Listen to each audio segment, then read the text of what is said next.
जय माता रानी दोस्तों, आप सभी माताएं बहनों को करवा चौथ की हार्दिक शुभकामनाएं। आपके अपने चैनल एनपी स्पीक्स में आप सभी का बहुत बहुत स्वागत है। माँ भगवती दुर्गा की कृपा सदैव आपके परिवार और आप पर बनी रहे। दोस्तों, आज की वीडियो में आप जानेंगे कि साल 2024 में करवा चौथ का व्रत कब है।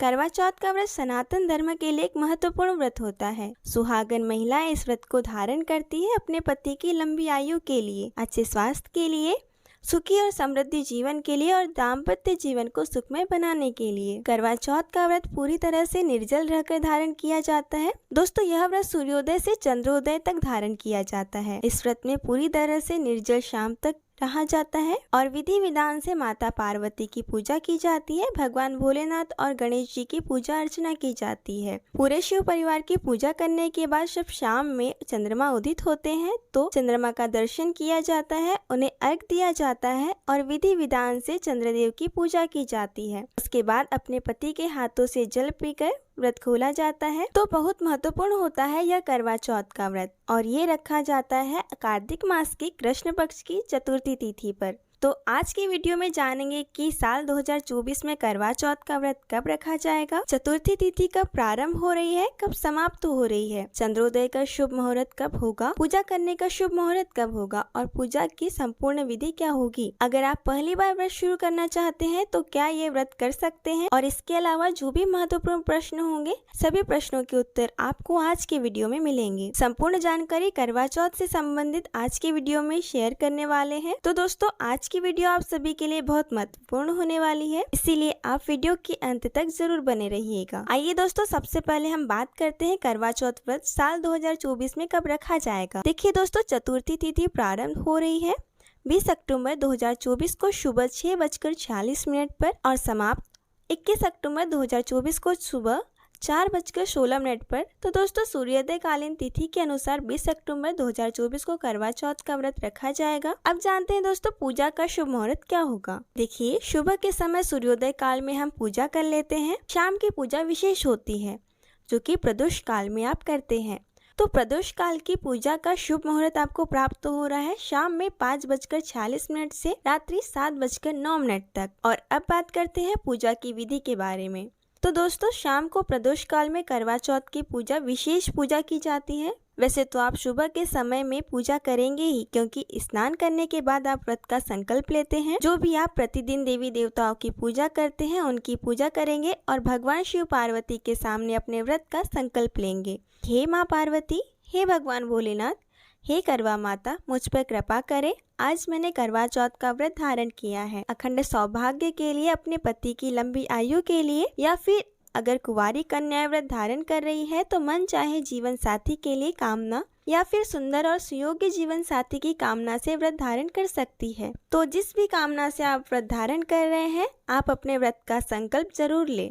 प्रातः काल में अपने हाथ से जल और पुष्प लेकर संकल्प ले, या फिर जिस भी तरह से आपके परिवार में परंपरा है उससे देखिए प्रातः काल की पूजा आप करेंगे। इसके पश्चात शाम में एक विशेष पूजा होती है प्रदोष काल में। तो सबसे पहले आप जिस स्थान में आपको पूजा करनी है उस स्थान को साफ करके वहाँ एक लकड़ी की चौकी रख लीजिए। इसके ऊपर लाल वस्त्र बिछा दीजिए और इसी के ऊपर ही आपको करवा माँ की पूजा करनी है। चौकी पर सबसे पहले जहाँ पर करवा माता को स्थापित करना है वहाँ आप थोड़े चावल रख दें या गेहूं भी रख सकते हैं और उसी पर आप करवा माता की फोटो या प्रतिमा जो आपके पास है उसे विराजमान कर दें। अगर आप चाहे तो शिव पार्वती की अलग से फोटो लगा सकते हैं। तत्पश्चात कलश स्थापना कर ले। कलश की स्थापना करने के लिए आपको थोड़े चावल रखने हैं। कलश के नीचे अष्टदल कमल बना लीजिए। एक पात्र ले लीजिए, आप किसी भी धातु का पात्र ले सकते हैं। पात्र में आप थोड़ा गंगा जल ले। तत्पश्चात शुद्ध जल से पात्र को भर ले। सिक्का, सुपारी, हल्दी, लौंग, इलायची और अक्षत पुष्प ये सामग्री आप कलश में डाल दीजिए। कलश के ऊपर पंच पल्लव रख दे। आम के पत्ते या फिर अशोक के पत्ते रख दीजिए और फिर कलश के ऊपर आपको पूर्ण पात्र रखना है। एक पात्र में आपको थोड़ा चावल भरकर कलश के ऊपर रखना है। इसी में आपको दीपक रखना है। एक मिट्टी या धातु का दीपक कलश के ऊपर ही रख दें। आगे दोस्तों, दीप कलश की स्थापना करनी है आपको। और फिर करवा चौथ का व्रत है तो करवा आपको चाहिए। 2 करवा आप ले लीजिए। अगर आप चाहे तो मिट्टी के करवे आप ले सकते हैं या फिर कई स्थानों पर जो चीनी के शक्कर के करवे बने होते हैं उनका भी प्रयोग आप कर सकते हैं। आप चाहे तो धातु के भी करवे ले सकते हैं। जिस विधि से आपके परिवार में पूजा होती है, आप उस विधि को ध्यान में रखकर अपना व्रत करें। 2 करवे ले, एक करवे में जल रखा जाता है जिससे आप भगवान चंद्रदेव को अर्घ देते हैं तथा दूसरे करवे में कुछ ड्राई फ्रूट्स रखें। कई स्थानों में इस करवे में शक्कर तथा बताशा भी रखा जाता है। कई स्थानों पर खीर, मिठाइयाँ इत्यादि रखी जाती है। यह करवा पार्वती माता का होता है। तो इस करवे में आप अपने परिवार की परंपरा के अनुसार कोई भी वस्तु रख दीजिए। खाली करवा न रहे, इस बात का विशेष रूप से ध्यान रखें। दोनों करवों को मिट्टी के ढक्कन या धातु के ढक्कन से ढक दे आपके सुविधा अनुसार। इस ढक्कन में आपको मिठाइयाँ रखनी है तथा दक्षिणा स्वरूप पैसे रखने हैं। कई स्थानों में ढक्कन में चावल तथा गेहूं रखा जाता है और फिर मीठा रखकर इसी के ऊपर हमें दक्षिणा रखनी होती है। तो आपके परिवार में जिस विधि से पूजा की जाती है वही अपनाएं। कि दोस्तों देखते हैं कि कौन सा करवा किस साइड में रखे, जल वाला करवा किधर रखे और जिस करवे में आपने शक्कर या फिर ड्राई फ्रूट्स रखे हैं वो करवा किस साइड रखे। देखिए दोस्तों, जिस करवे में आप जल भरकर रखते हैं वो माता पार्वती की ओर होता है और जिस करवे में आपने शक्कर भरा होता है वह करवा आपकी ओर रखा जाता है। जब आप करवा रखते हैं तो उस करवे के नीचे चावल रखने का विशेष ध्यान रखें। आप चाहे तो अष्टदल कमल बना सकते हैं या फिर वैसे ही चावल की ढेरी रखकर उसके ऊपर कलश स्थापित कर सकते हैं तथा करवे भी आप इसी प्रकार से स्थापित करें। करवे खाली नहीं रखना है, सभी के नीचे चावल या अनाज का आसन जरूर दें। तो दोस्तों, करवा माता के कलश की तो स्थापना हो चुकी। अब आप दीपक प्रज्वलित करें। अगर आप चाहे तो दीपक माँ की स्थापना करते समय भी प्रज्वलित कर सकते हैं। बाद में आप कलश तथा करवे की स्थापना कर सकते हैं। अब दोस्तों, पूजन प्रारंभ होता है। सबसे पहले गणेश जी का पूजन किया जाता है। तो अगर आपके पास चांदी के गौरी गणेश है तो आप उनकी पूजा कर सकते हैं और अगर ना हो तो आप एक सुपारी ले, सुपारी के ऊपर कलावा लपेट ले। यह बन गए भगवान श्री गणेश जी। अब आपको गौरी माता बनाना है। आप चाहे तो हल्दी से बना सकते हैं या फिर जो गाय का गोबर आपको मिल जाए तो आप उस गाय के गोबर से भी गौरी माता बना सकते हैं। छोटी सी पिंडी बना लीजिए हल्दी या गोबर की। तत्पश्चात एक पान के पत्ते पर थोड़ा चावल रख दीजिए। इसी के ऊपर गौरी गणेश जी की स्थापना कर लीजिए। सबसे पहले दोस्तों, आपको गौरी गणेश जी का ही पूजन करना है। जल के छींटों से गौरी तथा गणेश जी का स्नान करा दीजिए। इसके पश्चात धूप, दीप, अक्षत, पुष्प इत्यादि जो भी चीजें आपके पास उपलब्ध हो सभी चीजें अर्पित करके गौरी गणेश का पूजन कर लीजिए। एक बात का विशेष ध्यान रखें, सभी कलशों के ऊपर आपको स्वास्तिक अनिवार्य रूप से बनाना है तथा कलश के गले में आपको कलावा बांधना है। इसी प्रकार से आपको करवा में भी कलावा बांधकर स्वास्तिक बनाना है। गौरी गणेश की पूजन के बाद आपको कलश की पूजा करनी है। धूप, दीप, अक्षत, पुष्प इत्यादि अर्पित करके कलश का पूजन कर लीजिए। तत्पश्चात करवा माता तथा शिव पार्वती की पूजा करेंगे। तो दोस्तों, सबसे पहले जल के छींटे देकर सबका स्नान का भाव कर लीजिए। फिर वस्त्र अर्पित कर दीजिए। अगर आप चाहे तो कलावा भी अर्पित कर सकते हैं या फिर लाल चुन्नी अर्पित कर सकते हैं, जो भी आपके पास उपलब्ध हो। फिर तिलक कर दीजिए।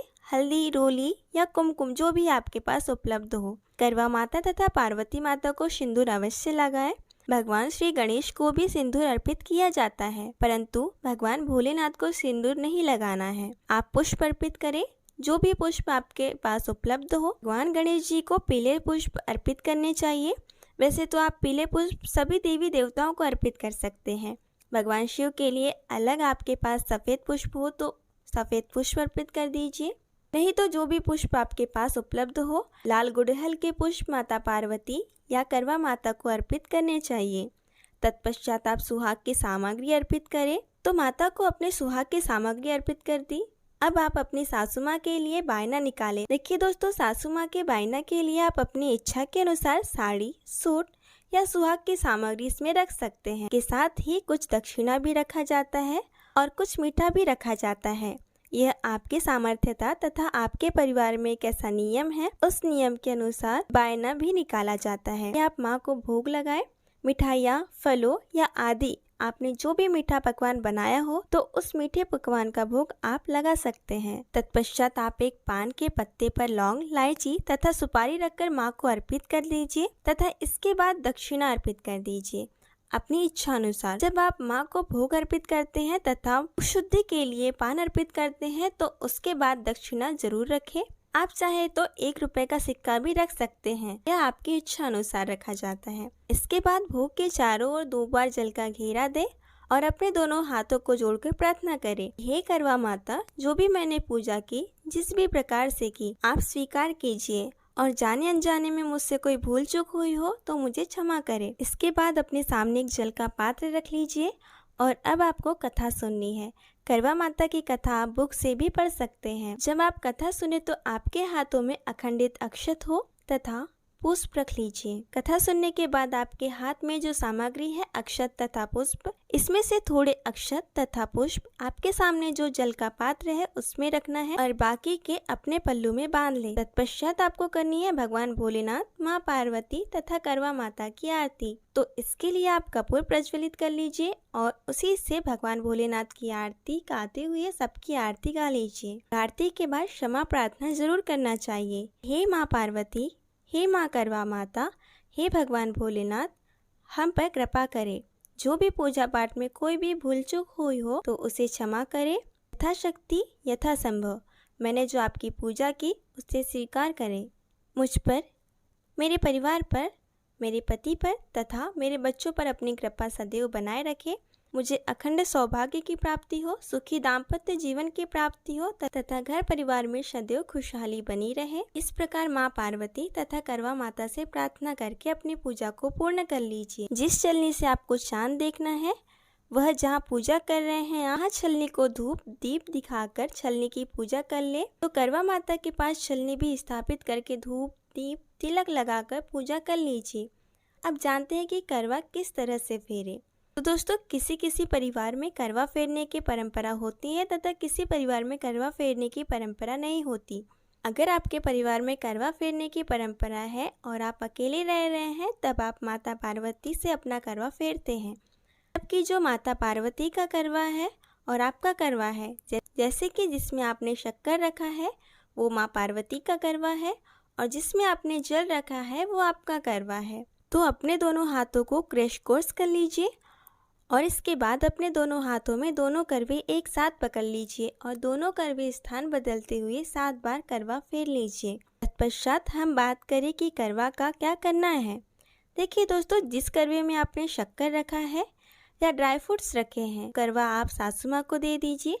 और अगर आपके पास सासू माँ नहीं रहती है तो ऐसे में जो बुजुर्ग सुहागन महिला को दे सकते हैं करवा, किसी ब्राह्मणी को दे सकते हैं, मंदिर की किसी पुजारन को दे सकते हैं, या फिर आपके पड़ोस में जो भी बुजुर्ग महिला हो सकती है करते हो उन्हें भी दे सकते हैं। दूसरे करवे में जिसमें आपने जल भरे हैं, इससे आप चंद्रमा को अर्घ देंगे और चंद्रमा की पूजा के लिए जो भी मीठी सामग्री जो आपने करवे के ऊपर रखी है उसे भी चंद्रमा की पूजा में ही प्रयोग किया जाएगा।